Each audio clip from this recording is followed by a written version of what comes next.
मसीह के बाबरकत जलाली फ़तेहमंद नाम में आप सबको मेरा सलाम। क्या कभी आपने देखा है कि रनर्स जब रेस के अंदर दौड़ रहे होते हैं तो उनका पैटर्न क्या होता है, किस तरीके से वो भागते हैं। आप देख सकते हैं कि वो कंटिन्यूअस भागते चले जाते हैं क्योंकि उन्हें जीतना होता है। आमीन। और वो बीच में कभी भी रुकते नहीं। उनके अंदर एक ऐसी स्पिरिट होती है, एक ऐसा एटीट्यूड होता है कि हमने गिव अप नहीं करना। चाहे हम गिर भी जाएं तो भी हम दोबारा से खड़े हो जाएंगे और चलते चले जाएंगे और अपनी उस मंजिल की तरफ पहुंचेंगे। आमीन। उनका जो फोकस है, उनका जो पर्सपेक्टिव है उस जीत की तरफ, उस इनाम की तरफ फिक्स्ड होता है। आमीन। आज से 5 साल पहले मुझे याद है कि मैं दुआ कर रही थी और खुदावन ने मुझे ना एक विजन दिखाया और मैंने विजन के अंदर देखा कि एक रेसिंग ट्रैक है और एक आदमी उसके ऊपर भाग रहा है और वो आदमी गिरता है और कोई उसे दोबारा से उठाकर वहाँ पर दोबारा खड़ा कर देता है और वो भागना शुरू कर देता है। मैंने पाखरू से पूछा, मैंने कहा इस बात का मतलब क्या था, मुझे कुछ समझ नहीं आई, मैंने ऐसा क्यों देखा। तब मुझे पाखरू ने इस बात बताई, इस बात को मेरे ऊपर जाहिर किया कि हमारी मसीही ज़िंदगी भी एक रेस की तरह है। बाज़ औक़ात ऐसे हालात हो जाते हैं कि हम गिर जाते हैं, लेकिन वो जो हाथ है वो खुदावन का हाथ है। वो हमें वापस वहाँ से उठाता है, खड़ा करता है और हमें वो मोटिवेशन देता है, हमें वो स्ट्रेंथ देता है कि हम कंटिन्यू करें, हम आगे चलते चले जाएं। आमीन। इसी तरीके से इस बात को हमें समझने की ज़रूरत है कि एक मसीही ज़िंदगी एक रेस है। ऐसे हालात होंगे, ऐसे सर्कमस्टांसेस होंगे, ऐसी सिचुएशंस आ जाएंगी कि जहां हम गिर जाएंगे, हम ठोकर खा जाएंगे, लेकिन बात क्या है कि हम कभी भी गिव अप ना करें बल्कि चलते चले जाएं और उस रेस को, उस दौड़ को ज़रूर पूरा करें जिसके लिए हम इस दुनिया में भेजे गए हैं। नए अहदनामे में से पौलुस रसूल ने बार बार मसीही ज़िंदगी को एक रेस की तरह रिलेट किया और मसीहों को भागने वालों की तरह जो एक दौड़ में पार्टिसिपेट करते हैं। आज इसी रेफरेंस से, इन्हीं आयतों से मैं इस बात को आज आपको एक्सप्लेन करूंगी। सबसे पहले पहला करंथियों उसके 9वें बाब की 24वीं आयत में लिखा है, क्या तुम नहीं जानते कि दौड़ में दौड़ने वाले दौड़ते तो सभी हैं, मगर इनाम एक ही लेके जाता है। तुम भी ऐसे ही दौड़ो ताकि जीतो। आमीन। जो लोग रेस में पार्टिसिपेट करते हैं, जो भाग रहे होते हैं, कोई भी इस इंटेंशन से नहीं करता कि हम हार जाएंगे। वो सब इसीलिए दौड़ रहे होते हैं, इसीलिए भाग रहे होते हैं कि वो उस प्राइज को, वो इस इनाम को हासिल करें। आमीन। तो हम जो मसीही हैं, हमें इस बात को समझने की ज़रूरत है कि हमें वो ज़िंदगी का ताज हासिल करना है, हमें वो आसमान की बादशाही हासिल करनी है। हम ऐसे नहीं हैं कि हम दूसरे लोगों की तरह हो कि हम गिर जाएं, लेकिन हमें अपना पर्सपेक्टिव, हमें अपना फोकस जीतने की तरफ, उस जिंदगी के ताज की तरफ रखना है। आमीन। फिर दूसरी आयत पहला करंथियों ही उसका 9वां बाब और उसकी 25वीं आयत में लिखा है, और हर पहलवान सब तरह का परहेज करता है। वो लोग तो मुरझाने वाला सेहरा पाने के लिए ये करते हैं, मगर हम उस सेहरे के लिए करते हैं जो नहीं मुरझाता। आमीन। अब ये जो रेफरेंस है किताब में इस तरीके से इसलिए लिखा गया है कि उस टाइम पर जो रोमी लोग होते थे वो बहुत ज़्यादा लाइक स्पोर्ट्स के अंदर एक्टिव थे, और जब भी कोई रनर उस रेस को जीतता था या उस प्राइज को विन करता था तो उसे एक फूलों का सेहरा पहनाया जाता था। ये इस बात को तशबीह देता है। आमीन।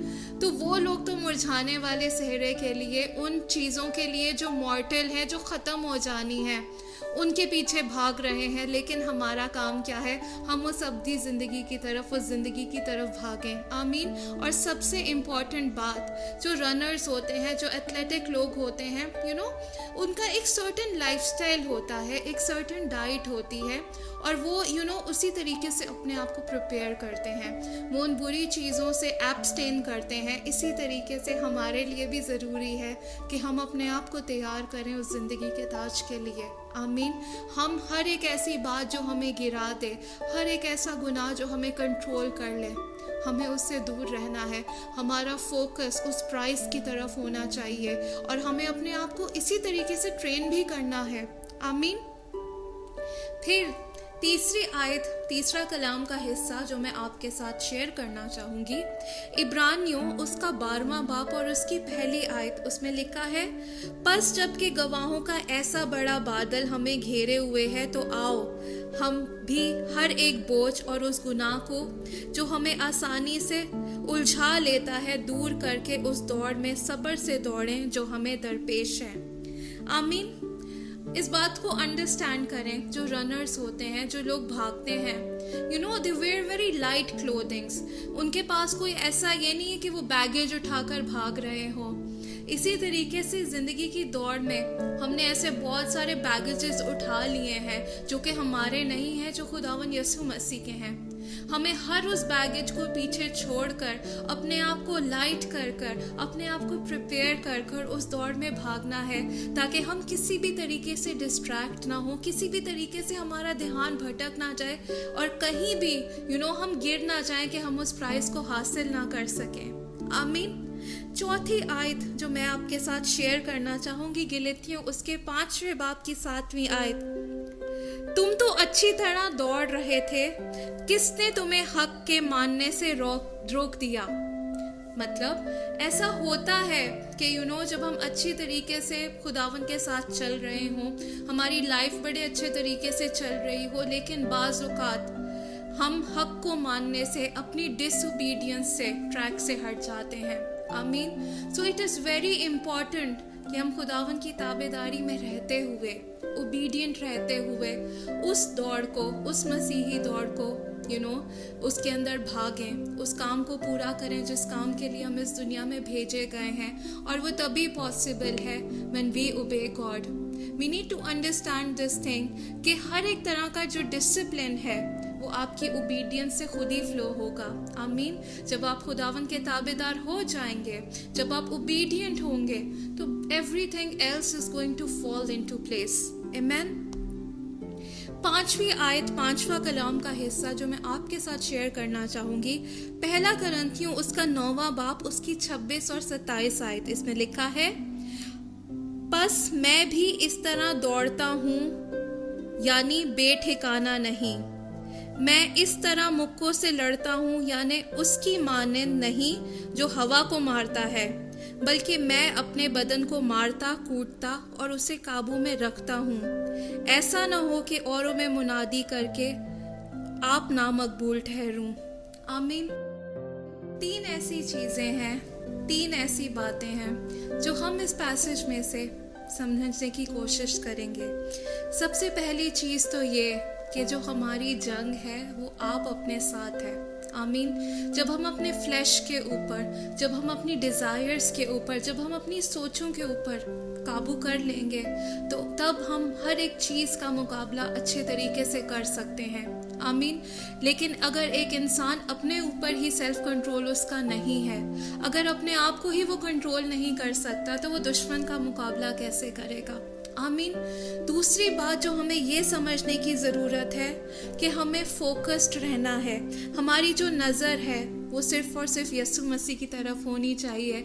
हमें ना इधर मुड़ना है ना उधर मुड़ना है, बल्कि हमें स्ट्रेट उस प्राइस की तरफ, उस डेस्टिनेशन की तरफ चलना है जहाँ खुदा हमें लेकर जा रहा है।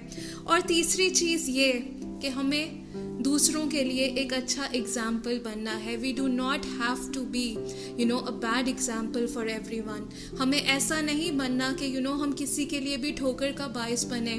तो इट इज़ वेरी इम्पॉर्टेंट वो लोग जो मसीही हैं, उससे बढ़कर वो लोग जो लीडरशिप की पोजीशंस पे हैं, आप जिस तरीके से अपनी ज़िंदगी को जीते हैं, आपका तौर तरीका, आपका लाइफस्टाइल, आपको लगता है कि कोई आपको देख नहीं रहा, खुदा तो आपको देख ही रहा है, लेकिन उसके साथ साथ बहुत से ऐसे लोग हैं who look up to you. आमीन. तो कुछ भी अगर आप उल्टा सीधा करते हैं या उस पाथ से हटते हैं, तो आप दूसरों के लिए ठोकर का बायस बनेंगे. So it is very important, first of all, self control on yourself. Second thing, to stay focused. And third thing, to be a good example for everyone around you. आमीन. और आखिरी आयत, दूसरा तिमोथियस उसके 4 बाब की 7वीं आयत में पौलुस रसूल जब तिमोथियस को अपना आखिरी खत लिख रहा होता है, से कहता है कि मैं अच्छी कुश्ती लड़ चुका, मैंने दौड़ को ख़त्म कर लिया, मैंने ईमान को महफूज रखा. आमीन. आप देखें कि आप अपनी ज़िंदगी किस तरीके से गुजार रहे हैं. क्या आप भी जब इस दुनिया से कूच करेंगे, जब आप भी इस दुनिया से जा रहे होंगे, क्या आप ये बात को इस कॉन्फिडेंस से कह सकेंगे कि मैं अच्छी कुश्ती लड़ चुका, मैंने दौड़ को ख़त्म कर लिया. इस बात को अंडरस्टैंड करने की कोशिश करें कि ये ज़िंदगी आपको किसने दी है. आमीन. पर्पस किसका है, काम किसका है. आप इस दुनिया में इसलिए नहीं आए कि जैसे तैसे खाया पिया, काम पे गए, फैमिली में अपना वक्त गुजारा, दोस्तों यारों में वक्त गुजारा और बस ज़िंदगी ख़त्म. नहीं, खुदावन ने आपकी ज़िंदगी के लिए एक स्पेशल मकसद रखा है और आपको उस बात को पूरा करना है. रहते हुए उस दौड़ को ख़त्म करना है बड़े अच्छे तरीके से और उस ज़िंदगी के ताज को हासिल कर लेना है. आमीन. 4 ऐसी चीज़ें हैं जो इस मैसेज का टेक अवे हैं. सबसे पहली चीज़ तो ये कि खुदावंद की ओबीडियंस में, उसकी ताबेदारी में रहते हुए उस दौड़ को कंप्लीट करना, अपनी मसीही ज़िंदगी को गुजारना. दूसरी बात ये कि हमारा फोकस इधर उधर नहीं, सिर्फ यीशु मसीह की तरफ हो. आमीन. तीसरी चीज़ कि हमें कभी भी गिव अप नहीं करना. यस, ऐसी सिचुएशंस आएंगी, ऐसे हालात आएंगे कि आप गिर जाएंगे, आप इस हालत में आ जाएं कि आपसे दोबारा उठा भी ना जाए, लेकिन कभी भी गिव अप नहीं करना, क्योंकि जो आपको संभालता है, जो आपके साथ है, वो हमेशा आपके साथ खड़ा हुआ है और वो खुद ही आपको अपनी ताकत देगा. आमीन. और आखिरी बात कि एक अच्छे रनर की तरह एक ऐसा लाइफस्टाइल गुजारना कि हम कुछ भी गलत ना करें. We need to abstain from certain things, we need to abstain from sin. हमें गुनाह से दूर रहना है, हमें खुदावंद के साथ चलना है. आमीन. खुदावंद आप सबको बहुत बरकत दे. हम दुआ करें. खुदावंद प्यारे बाप, प्यारे खुदावंद, हम तेरा शुक्र करते हैं, हम तेरा शुक्र करते हैं खुदावंदा इस ज़िंदगी के लिए खुदावंद जो तूने हमें दी. हम तेरा शुक्र करते हैं तेरे उस नाम के लिए जो तूने हमें दिया खुदावंदा कि हम मसीह कहला सकते हैं. खुदावंदा ये एक प्रिविलेज है खुदावंद जो तूने हमें दिया है. हम आपसे दुआ करते हैं खुदावंद की इस ज़िंदगी की दौड़ में खुदावंदा तू हमारे साथ हो, हमारे आगे चल खुदावंदा, हमें लीड कर, हमें गाइड कर खुदावंदा. जहाँ कहीं हम गिरें तू हमें उठा खड़ा कर खुदावंदा, ताकि खुदावंदा हम उस दौड़ को खुदावंदा अच्छे तरीके से पूरा कर सकें और उस ज़िंदगी के ताज को हासिल कर सकें. यीशु के नाम में सब कुछ मांगते और पा लेते हैं. आमीन. खुदावंद आप सबको बहुत बरकत दे.